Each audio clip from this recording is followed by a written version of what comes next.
This is Tim Bryan. Hawaii's civil defense, as we know it, is changing.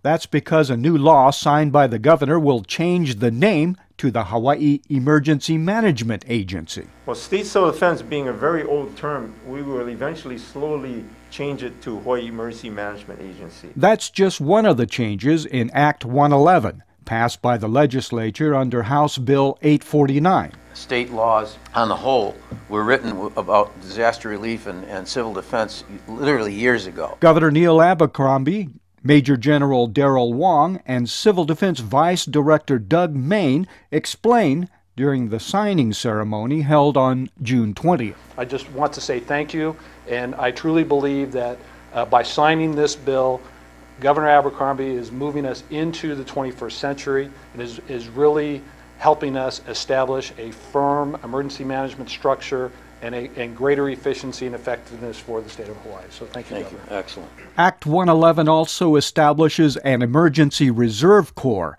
and authorizes the 24/7 state warning point, both critical increases in the state's readiness to respond to hazards. Codifies and updates Hawaii's emergency management laws to conform, to national emergency management practices, but particularizes it for Hawaii and gives us an opportunity we would not otherwise have had were it not for the perspective and the judgment of everybody in this room and colleagues that couldn't be here, colleagues and associates that couldn't be here today. So this bill fundamentally changes the relationship between the states and counties regarding emergency management and clearly delineates the responsibilities between the different levels of government. So for the first time in the history in the state of Hawaii, the mayors have clearly defined roles and responsibilities for preparing, responding, and recovering from disasters in their counties.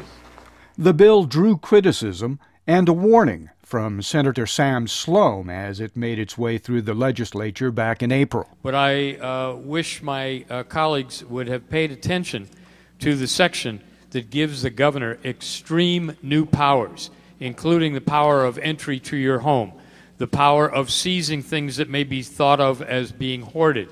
And we all know the problems we have when we have a tsunami alert. We run to Costco and get water, batteries, and toilet paper.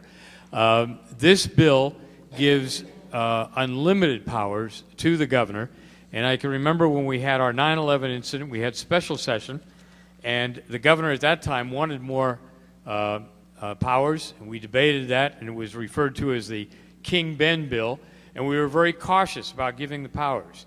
So I would be very cautious in supporting this bill. But the state says the new law does not significantly change the governor's emergency powers. What 849 does not do, it does not add any additional power or authority. It does, however, vest county mayors with emergency authorities independent of the state emergency management structure. It actually takes emergency powers from the governor and he had under HRS 128 and shares it with the mayors. So again, this is something the governor, when we talked to him, fully agreed that this is the best thing for us to do. We literally had to extend that authority out there because we are in fact islands.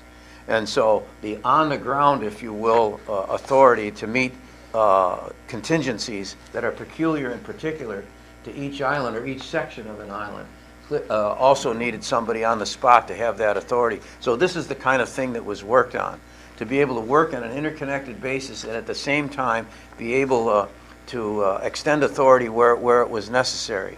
And I'd like to say that I would really like to say thanks to the governor for even agreeing to share power. A lot of people would not agree to share their power and authority. So, Governor, thank you for allowing us. Had to have somebody else to blame.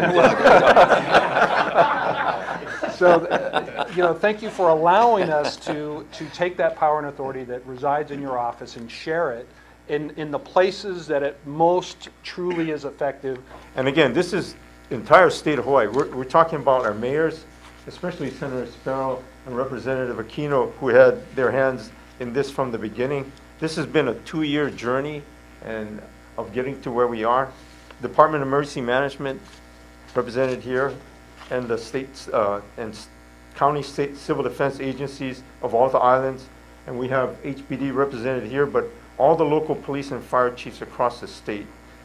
We hope the time doesn't come anytime soon, that's for sure.